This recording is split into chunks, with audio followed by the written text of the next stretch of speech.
성도 여러분, 십계명 강독 설교도 이제 2번 정도 남겨두고 있습니다. 4월 셋째, 넷째 주간을 설교하고 나면 이제 십계명이 끝이 나고 5월 달에는 이제 사도신경을 가지고 여러분과 함께 말씀을 살펴보겠습니다.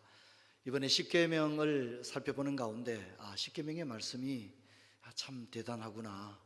십계명 속에 기독교의 교훈과 정신 그리고 철학이 아주 잘 담겨 있구나 하는 것을 여러분 다 느끼시리라 생각합니다. 오늘 다루게 될 8계명 역시 단순히 남의 것을 훔치지 마라 하는 그런 계명, 물론 훔치지 말라는 계명입니다. 하지만 단순히 어떤 절도를 금지하는 그런 금령이 아니라 굉장히 광범위하게 우리 가운데 교훈하고 있다는 사실을 알게 될 것입니다. 여러분들께서는 68페이지에 메모하시고 63페이지 우리 가이드북을 가지고 함께 따라오시면 좋겠습니다. 오늘은 분량이 얼마 되지 않기 때문에 전체를 다 읽도록 그렇게 하겠습니다. 이 계명의 목적은 8계명입니다. 하나님은 모든 불의를 불쾌하게 여기시기 때문에 우리는 각 사람에게 속한 것을 각자에게 돌려야 한다는 것이다. 훔치지 말아야 한다 이렇게 말하지 않고 뭐라 합니까? 각 사람에게 속한 소유는 각 사람에게 잘 그 자리에 있어야 한다는 것입니다. 누군가 그것을 이렇게 이동시키려고 하거나 빼앗으려고 하거나 자기의 소유로 만들려고 하는 모든 시도, 그것을 하나님은 굉장히 불쾌하게 여기신다는 겁니다. 그것은 불의의 대표적인 일이 되는 겁니다. 그러므로 요점은 하나님이 타인의 재물을 우리에게 가져오는 시도를 금하시며, 이제 물론 재물뿐만 아닙니다. 권리에 관한 것, 그 사람의 권리에 관한 것도 가져오려고 하면 안 됩니다. 따라서 우리는 각자의 것을 각자에게 보존하는 일을 신실하게 수행하도록 명하신다는 것이다. 무슨 얘기냐면 8계명 남의 것 손 안 대면 되지 않느냐? 아닙니다. 그건 당연한 것이고요. 다른 사람의 재산을 어떻게 해요? 적극적으로 지켜줘야 한다는 겁니다. 다른 사람이 재산을 잃어버리지 않도록 보존할 수 있도록 그것을 신실하게 수행하는 일이 우리에게 명령되어 있습니다. 각 사람이 소유하고 있는 것을 그에게 각 사람이 소유하고 있는 것은 그에게 우연에 의해서가 아니라, 여기 중요하죠. 오늘 설교 제목으로 삼은 건데요, 하나님의 분배에 의해서 생긴 것이다 이렇게 얘기합니다. 이스라엘 민족에게 땅을 분배해 주셨잖아요, 그죠? 하나님이 주신 거예요. 그리고요, 아내도 7계명을 다룰 때 하나님께서 아내를 그 사람에게 주신 거예요. 재물도 여호와로 닮지 않는 것이 없다고 했어요. 재물도 하나님이 그 사람에게 분배해 준 거예요. 권위, 아버지, 위정자, 목회자, 또 노인, 이런 것은 뭡니까? 하나님이 그에게 권위를 부여한 거예요. 위로부터 나지 않은 권세가 없는 거예요. 그래서 재밌게 이야기하죠. 이런 이유에서 하나님의 분배가 훼손되지 않고서는 훔치는 것을 도둑질한다고 표현하지 않고 뭐라고 한다고요? 하나님의 분배가 훼손되는 일이다. 그런데 하나님 그걸 원하지 않습니다. 하나님이 준 땅, 하나님이 준 가정, 또 하나님이 각 사람에게 사람답게 살 수 있는 권리를 주셨죠. 어떤 누구도 비인간적인 대접을 받아도 될 사람은 아무도 없는 거예요.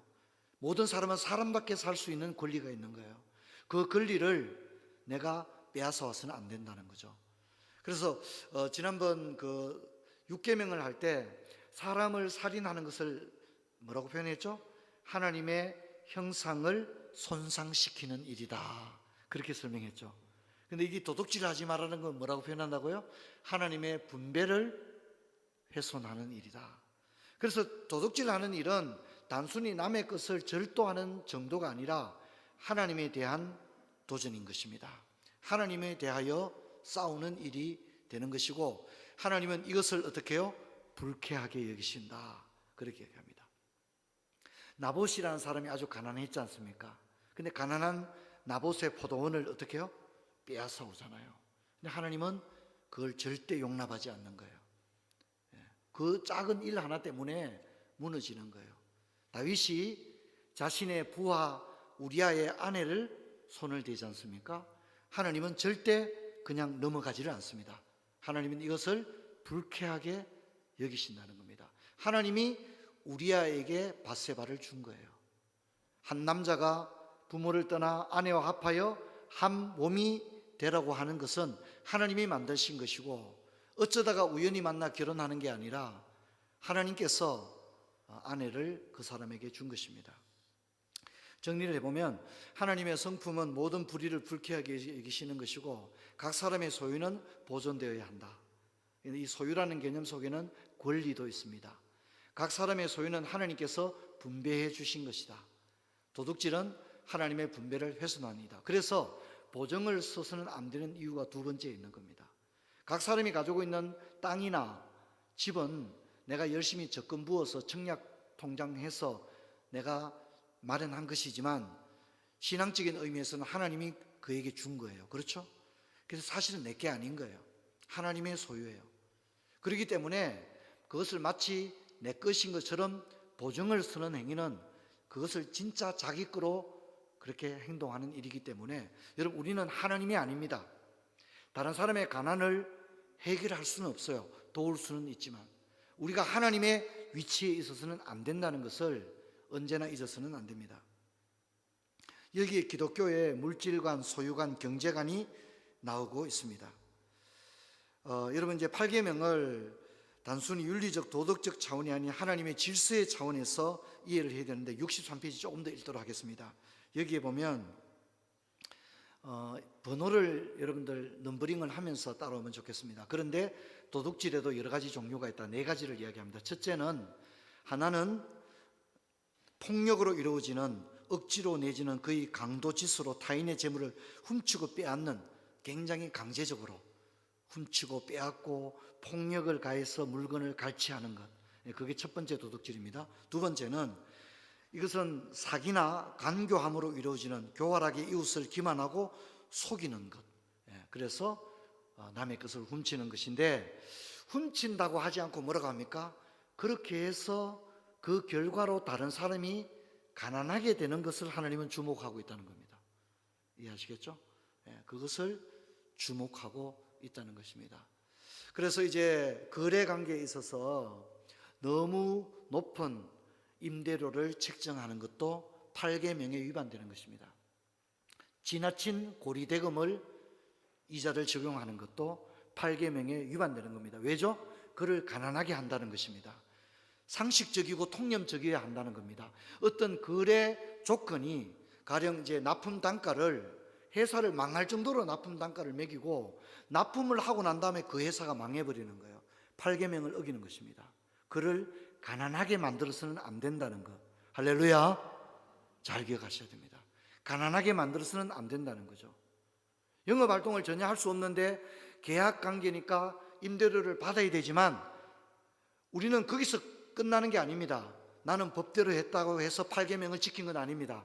그를 가난하게 해서는 안 된다고 하는 임무가 우리에게 주어져 있다는 것을 어떤 경우에도 잊어서는 안 됩니다. 세 번째, 좀 특이하죠. 세 번째가, 또 다른 것은 보다 감춰진 수수로 이루어지는 바 정직의 모습으로, 굉장히 정직한 모습으로 남을 속인다라는 거죠. 사회적으로 뭐 어때서, 제가 뭐 어때서요, 굉장히 자기 자신은 합법적인 것처럼 보이지만 정직한 모습으로도 8계명을 어길 수 있다는 겁니다. 내가 합법적이고 대한민국의 법 테두리 안에, 상식의 범위 안에서 하더라도 결과적으로 이웃을 가난하게 만들었다면 그것은 정직이라는 모습으로 8계명을 어겼다는 것을 잊지 말아야 됩니다. 그래서 여러분, 우리가 8계명을 바라볼 때 나중심으로 바라보면 안 됩니다. 타인의 중심으로, 내가 손해를 받느냐 안 받느냐가 아니라 나의 행위로 말미암아 이웃이 가난해졌느냐를 바라봐야 한다는 것이죠. 다른 사람의 생명, 다른 사람의 재산을 적극적으로 지켜줘야 한다는 겁니다. 이것이 굉장히 중요한 내용입니다. 마지막 네 번째는, 또 다른 것으로 아첨으로 이루어지는 바 그럴듯하게 말을 통해 기부 내지는 다른 명목으로 타인에게 속한 것들을 자신에게 끌어오는 것, 과도한 기부금을 요구하거나 과도하게 찬조금을 요구하거나 그런 것들도 넓은 의미에는 8계명, 우리나라에서 준조세 이런 말을 하지 않습니까? 그죠? 그런 것들도 그렇게 종종 사회단체에서 좋은 일을 한다고 돈을 모아가지고는 내부에서 돈을 써버리는 그런 경우가 있지 않습니까? 그런 것들도 8계명을 어기는 것에 해당이 된다. 그렇게 이야기를 하고 있습니다. 이제 뭐 사회적으로 좋은 일을 한다고 기부금을 막 거둔 다음에 그 구성원들은 아주 너무나도 풍족한 거둬들인 후원금으로 풍족한 생활을 하는 것들이 뉴스에 나오는 게 있지 않습니까? 그게 네 번째에 해당이 된다는 거죠. 자, 그 정리를 해보면 폭력으로 훔치고 빼앗는 강도짓, 사기나 속임으로 이웃을 가난하게 하는 것, 2번이 굉장히 중요한 겁니다. 2번과 3번을 연결해서 생각해야 됩니다. 정직의 모습으로 이웃을 가난하게 해서는 안 됩니다. 아첨이나 그럴듯한 말로 사치하는 일을 해서도 안 됩니다. 자, 이제 우리가 조금 더 보게 될 텐데요. 8계명을 이야기하면서 이제 우리가 다음에 읽게 될 부분은 강도는 강도다. 죄는 미화될 수 없다. 도둑질은 도둑질이지. 비슷한 도둑질이나 좀 괜찮은 우아한 도둑질은 없다는 거죠. 이것을 이야기합니다. 성경은 그냥 도둑질이다. 딱 간단하게 얘기하지 좀 괜찮은 그런 봐줄 만한 도둑질이란 없다. 이렇게 이야기합니다. 계속 읽어보도록 하겠습니다. 63페이지. 그러나 다양한 종류를 나열하는 일에 너무 멈춰있지 않도록 우리는 우리가 타인의 손해로 부유해지고자 하는 모든 수단을 도둑질로 여겨야 한다. 여기 밑줄을 그으십시오. 굉장히 중요한 얘기입니다. 다른 사람을 손해보게 함으로써 반대급부로 내가 부유하게 되는 것은 다 도둑질이라는 겁니다. 남을 이용해 먹고 내가 부유해지는 것, 다른 사람을 이용해서 내가 부유해지는 것은 8계명의 위반이다. 모두가 도둑질이다. 종류가 100가지든 200가지든 그건 다 도둑질이지 다른 것이 될 수 없다. 이런 의미에서 다단계와 같은 판매 방식은 8계명에 위반됩니다. 국가가 그런 법을 허용해도, 국법이 허용하더라도 하나님은 허용하지 않습니다. 다른 사람을 이용해서 내가 부를 얻는 방식은, 성경적인 방식은 결코 아닙니다. 뒤에도 나오게 됩니다. 왜냐하면 모든 이런 수단들이 사람 가운데 지켜져야 하는 그리스도인이 신중함에 이탈하게 엉큼하게도 교활함이나 다른 모든 유해성에서 방황하기 때문이다. 비록 이런 방식으로 행하는 자들이 종종 법정 소송에서 이기기는 하지만 그럼에도 불구하고 하나님은 그를 도둑 외에 다른 것으로 이기지 않는다.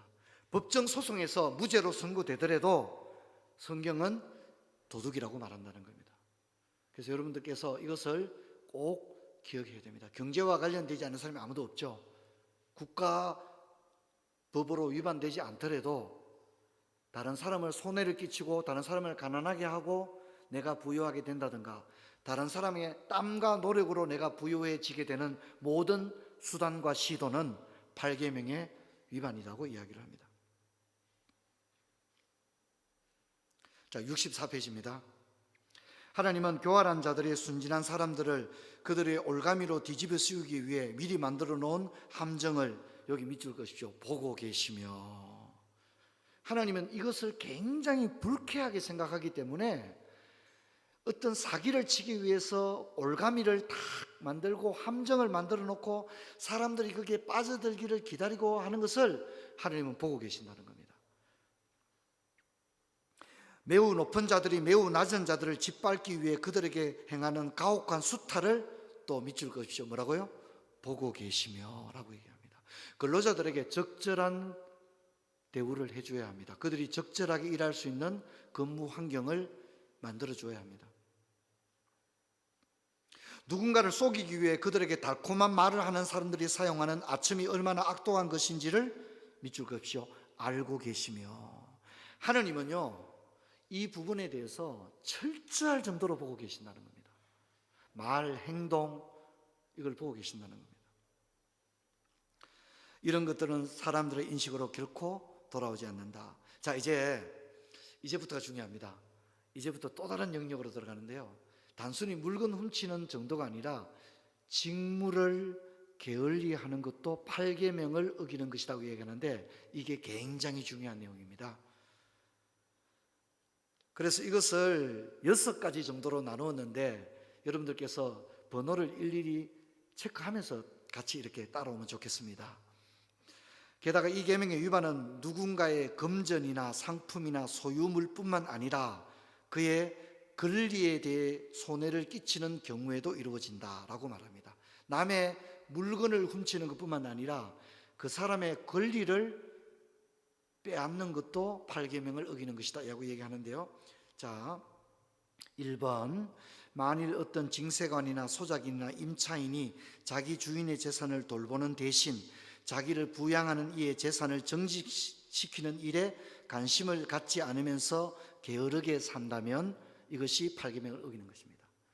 여러분, 우리는 고용관계 속에서 회사에 취직을 해서 일하면 어떻게 해요? 자신을 고용한 사람의 재산이 정대되는 일을 위해서 어떻게 해요?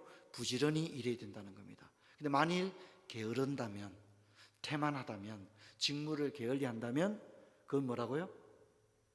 그것은 8계명을 어기는 것이 된다는 것입니다. 두 번째, 만일 그가 자기에게 맡겨진 것을 잘못 탕진하거나 업수도 되는 것처럼 허비한다면, 회사 물건을 물 쓰듯이 쓰는 거죠. 이해되겠죠? 내 거 아니니까 막 해프게 쓰는 거죠. 허비하는 것. 이해되겠죠? 그것도 8계명을 어기는 것이다. 그렇게 얘기합니다. 세 번째, 만일 자기 주인을 우롱한다면, 주인을 우롱해도 안 됩니다. 왜냐하면 주인이, 그 고용주가 사람을 고용하면서 자기가 욕 들어 먹으려고 사람을 고용한 건 아니잖아요. 그렇죠? 주인은 주인으로서 존중을 받아야 될 권리가 그 사람에게 있는 거죠. 그래서 제가 설교할 때 종종 그런 얘기 했죠. 예수 믿는 사람들은 사장님 뒤통수 대고 욕하는 것은 하지 말라고. 그를 위해서 기도해 줘야 되지. 물론 그 사람이 잘못할 수는 있죠. 그러나 욕이나 하고 비웃기나 하고 그렇게 하는 것은 그리스도인의 태도가 아니다, 제가 말씀했습니다. 그래서 경영주에게, 주인에게 당연히 돌아가야 될 그런 존경을 올려드리지 아니하고 그를 조롱한다면 그것도 권리를 빼앗아가는 것입니다. 경영주는 존경을 받아야 될 위치에 있는 거죠. 그런데 그를 부당하게 우롱한다면, 우롱한다는 것은 속이고 기만하고, 앞에서는 사장님 앞에서 달콤한 얘기하다가 뒤에 돌아서서는 사장 욕하는 거죠. 그렇게 해서는 안 된다는 거죠. 하나님은 그것을 불쾌하게 여긴다는 겁니다. 네 번째, 만일 그가 주인의 비밀을 누설한다면, 이게 내부 정보를 팔아넘기는 겁니다. 회사의 기밀, 그 회사가 가진 경쟁력, 설계도나 특허, 기술, 이런 것들을 어떻게 해요? 빼돌리는 거죠. 이것은 도둑질하는 것이다. 도둑질하는 것이다. 그렇게 이야기를 합니다. 다섯 번째, 만일 그가 주인의 재산이나 명예나 생명을 위해 아무것도 하지 않는다면, 고용된 사람이라면 어떻게 해요? 회사를 안전하게 지켜야 되고 성실하게 일해야 되는데 그렇게 하지 않는다면 그것도 8계명을 어기는, 이게 뭐냐면 직무를 게을리하는 것입니다. 강범위하게 직무를 게을리하는 일들. 자, 여섯 번째는 반대편입니다. 고용주가 잘못하는 것을 얘기합니다. 고용주는 어떻게 되느냐? 다른 한편 주인이 자기 가족을 비인간적으로 대우한다면, 비록 고용관계지만 고용된 사람들을 가족처럼 여기라고 얘기하고 있습니다. 내가 봉급 준다 이렇게 하지 말라는 거죠. 가족처럼 여기고 어떻게 해요?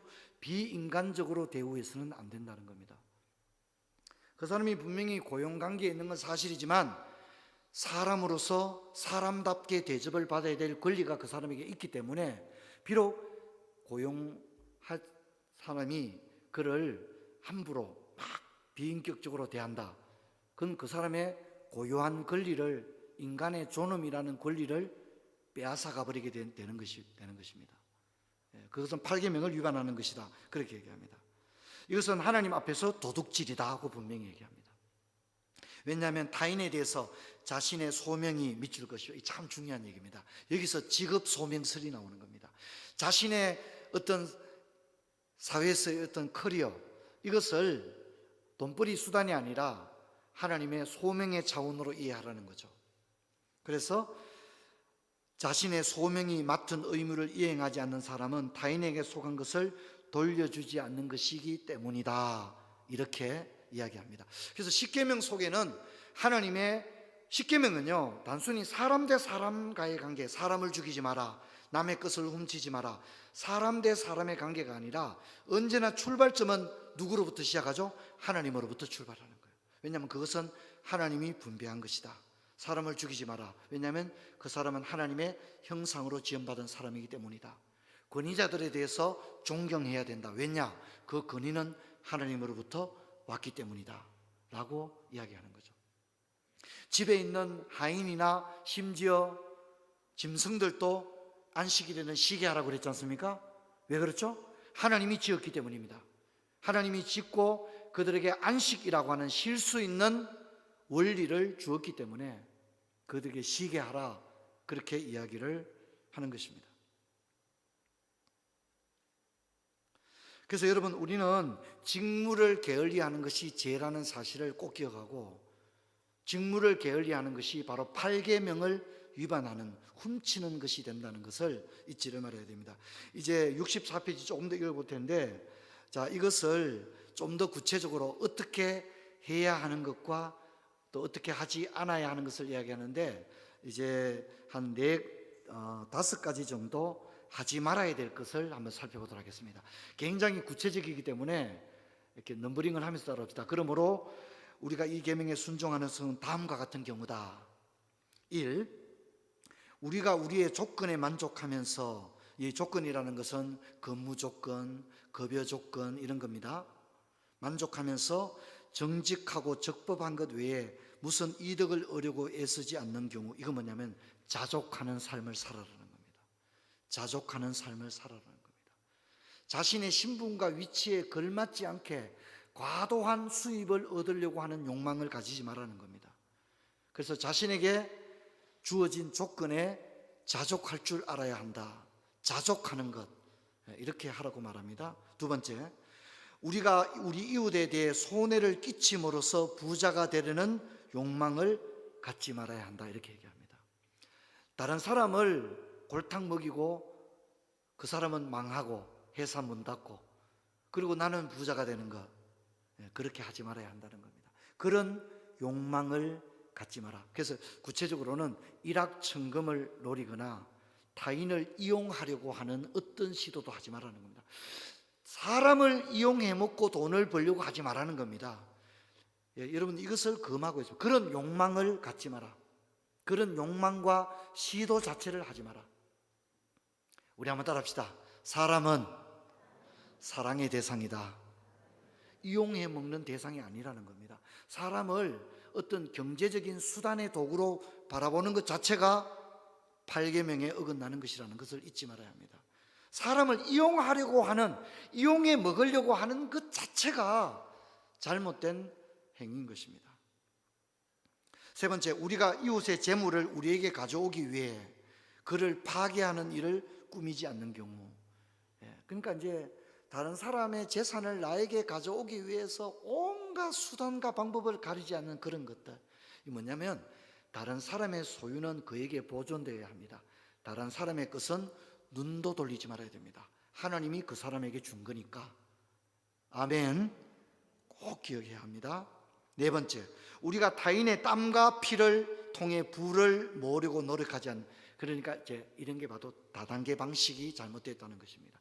다른 사람의 땀과 노력으로 내가 부를 얻는 모든 시도와 방법은 8계명에서는 허용될 수 없는 겁니다. 뭐 어땠어요? 대한민국 법이 허용하는데 그건 대한민국 법이죠. 하나님은 이것을 허용하지 않는다는 겁니다. 특히 거듭난 그리스도인들은 이런 방식으로 살아가서는 안 됩니다. 다른 사람을 도와야 하는데 다른 사람을 이용하고 더군다나 다른 사람의 땀과 노력을 통해서 내가 부자가 되려고 하는 그런 모든 수단과 방법은 정직하지 않다는 것입니다. 자, 5번째입니다. 우리가 우리의 탐심을 채우기 위해서는 혹은 없어도 되는 것을 매달리기 위해서건 가능한 모든 것을 여기저기서 닥치는 대로 끌어당기지 않는 경우이며 뭔 얘기냐면 돈 버는데 완전히 미친 겁니다. 그래서 수단 방법을 가리지 않고 닥치는 대로 돈이라면 무조건 오케이 그렇게 하지 말라고 얘기하는 겁니다.贪심을 채우기 위해서 그런 식으로 해서는 안 된다 그렇게 이야기하고 있습니다.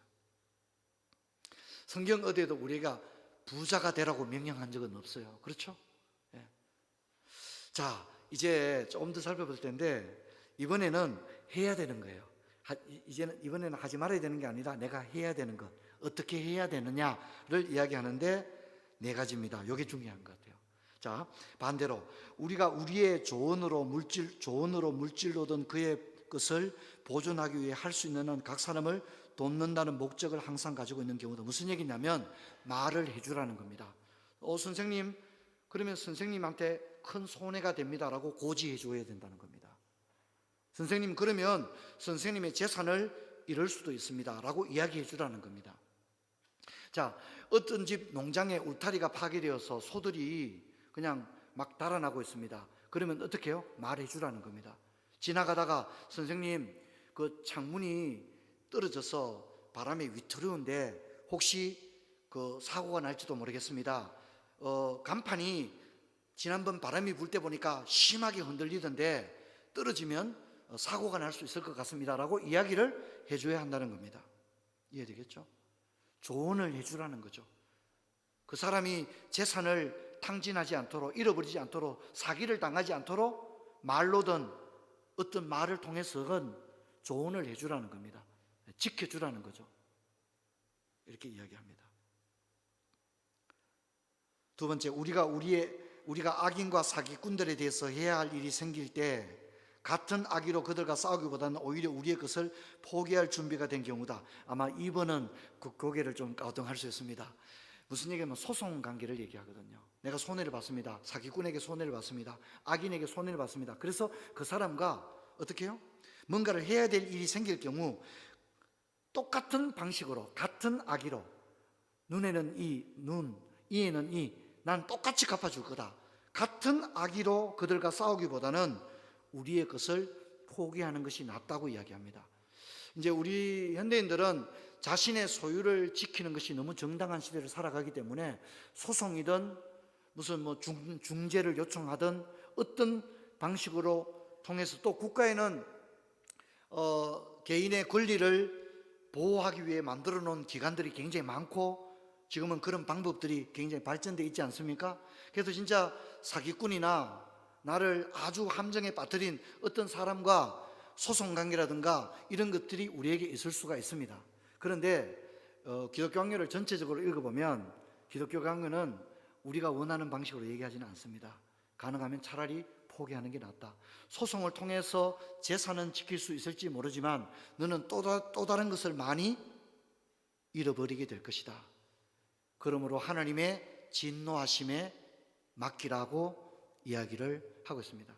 특히 소송에 관해서만큼은 차라리 손해를 보고 소송을 하지 않는 것이 훨씬 더 유익한 것이다. 그렇게 가르치고 있습니다. 물론 우리들 가운데 막대한 손해를 보고서도 바보처럼 소송을 걸거나 호소하지 않고 끝낸다면 첫째 주위 사람들이 왜 그냥 있냐고 얘기를 하지 않겠습니까? 그러나 그럴 경우에도 성경은 진노하심을 하나님께 맡기라 그렇게 이야기를 하고 있습니다. 이 말씀을 받을 수 있는 사람은 받으시기를 바랍니다. 세 번째입니다. 이뿐 아니라 우리가 어떤 이들의 세 번째가 중요합니다. 별표를 하시고요. 이게 바로 8계명의 정신입니다. 8계명을 가장 잘 설명해 주는 말입니다. 이뿐 아니라 우리가 어떤 이들의 가난한 것을 보게 될 때 그들의 어려움을 나누고 우리의 풍족함으로 그들의 궁핍을 완화하는 경우다 이렇게 얘기합니다. 여러분 우리는 다른 사람의 가난을 내가 책임질 수는 없어요. 그렇죠? 그러나 완화시켜 줄 수는 있다는 거죠. 여러분 당장 먹을 거리가 없으면 식료품을 이렇게 조금 제공해 줄 수 있는 것입니다. 당장에 위급할 경우에 그 가난을 내가 짊어질 수는 없지만 도와줄 수는 있다는 거죠. 일정 부분 도와줄 수는 있다는 거죠.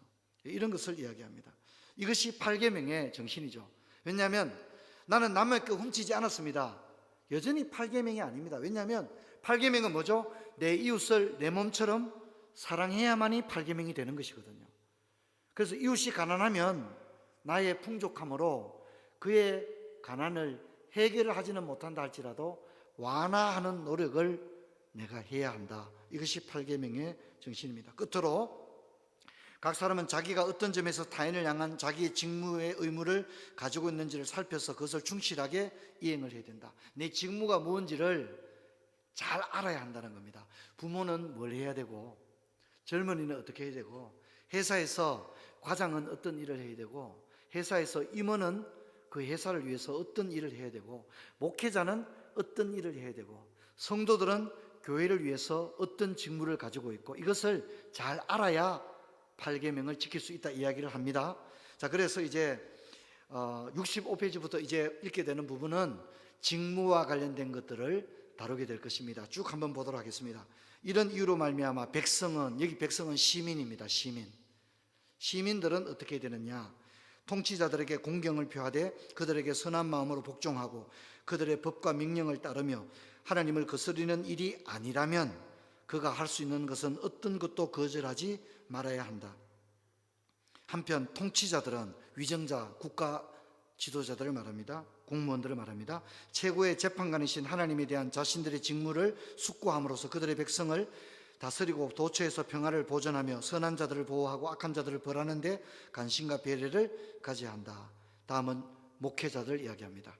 교회의 목사들은 구원의 교리를 조금도 오염시키지 말고 그 순수성을 유지함으로써 하나님의 말씀을 신실하게 전해야 한다. 그리고 그들이 백성을, 성도들이죠, 바른 교리로 가르쳐야 할 뿐 아니라 또한 삶의 모범을 보여야 한다. 간단히 말해서 그들은, 목회자들은 양떼에 대해서 선한 목자처럼 이끌어야 한다. 이게 목회자들이 이렇게 해야 됩니다. 목회자가 목회자의 직무를 다하지 않는 것은 바로 8계명을 어기는 것이 됩니다.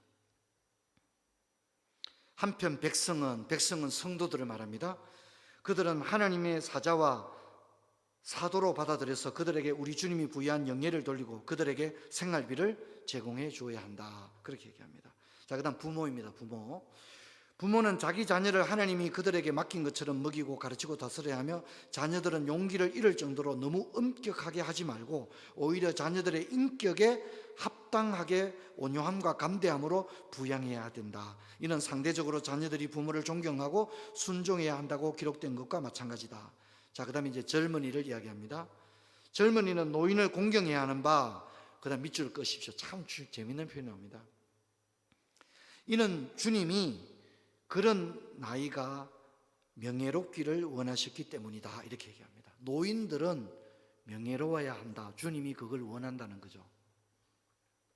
또한 노인은 젊은이를 신중함으로 세워줘야 하며 그들을 너무 엄격하게 다루지 말고 오히려 온유함과 너그러움과 함께 절제된 엄숙함을 사용해야 된다. 자, 그 다음에 하인, 물론 요즘 하인이라는 말 안 쓰죠.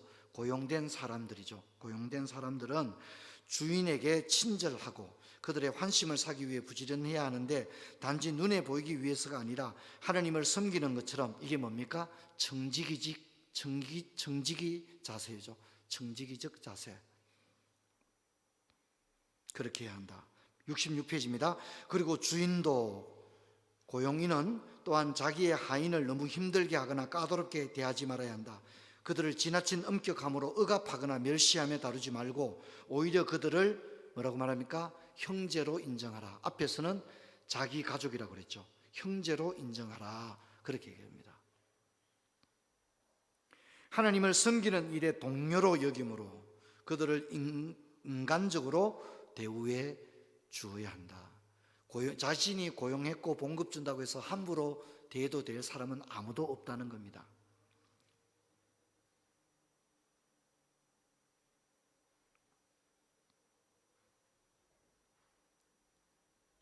그래서 여러분 한번 적어보십시다. 그래서 8계명을 지키기 위해서는 제가 볼 때는 두 가지가 필요한 것 같아요. 하나는 정직이 필요해요. 정직. 두 번째는 그냥 착하기만 하면 된다. 양심적인 안 됩니다. 그거 가지고 8계명을 지킬 수 없어요. 착하고 양심적인 것만 가야 안 돼요. 정직해야 되고요. 두 번째는요, 성실해야 돼요. 직무를 다해야 돼요. 그래야만이 8계명을 지킬 수 있는 거예요. 착한데 게으르고 태만하다, 무책임하다. 그러면 8계명을 지킬 수가 없어요. 정직과 성실을 가져야 한다는 겁니다.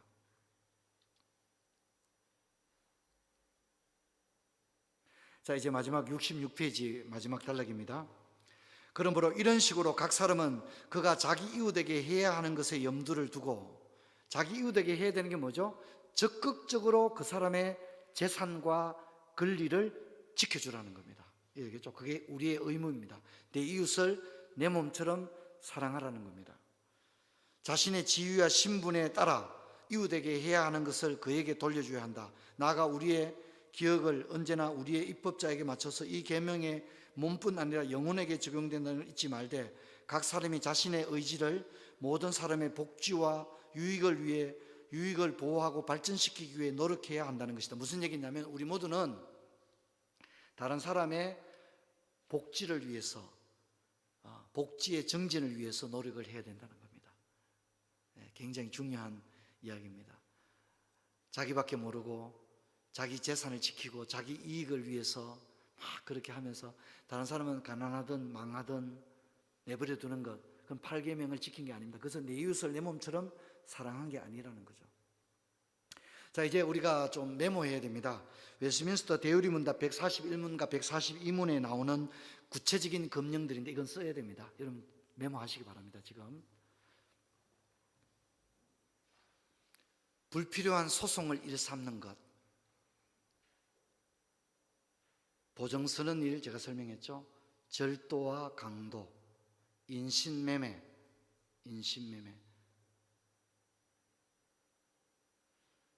매우 불합리한 고용 조건으로 수십 년 동안 다른 사람의 노동력을 착취하는 것도 인신매매에 해당이 됩니다. 작물취득, 사기거래, 저울을 속이는 것, 경계표를 옮기는 것, 땅과 관련된 거죠. 억압하는 것, 착취하는 것, 고리대금, 뇌물, 공유지를 사유화하는 것, 매전매석, 게으름, 방탕, 노름, 다단계식 판매 방식. 여러분 이것은 국가법은 허용하지만 8계명에는 위반된다는 것을 잊지 말아야 됩니다. 우리가 이제 다른 사람을 이용해서 돈을 벌려고 하는 방식은 여러분 거기에 참여하지 마시길 바랍니다. 8계명의 위반이기 때문입니다. 다른 사람을 사랑해야 합니다. 보호해야 됩니다. 지켜주어야 합니다. 우리가 허락받은 일은 그것 외에는 없습니다. 어떤 사람을 억압해도 안 됩니다. 비인격적으로 대해도 안 됩니다. 모든 사람에게는 권리가 있기 때문입니다. 아버지, 남편, 선생님, 목회자 직무를 게을리해서는 안 됩니다. 성실하게 직무를 감당해야만 합니다. 성도 여러분, 이것이 구원받은 백성들이 살아가는 방식입니다. 영상을 조금 더 띄워주십시오.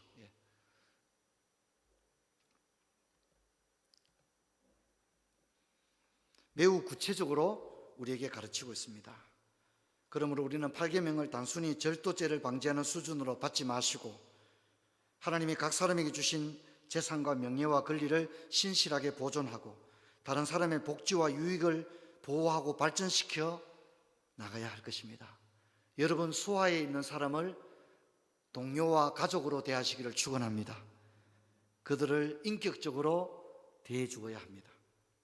이곳에 하나님의 나라가 임하고 그곳이 바로 작은 천국이 되는 것입니다.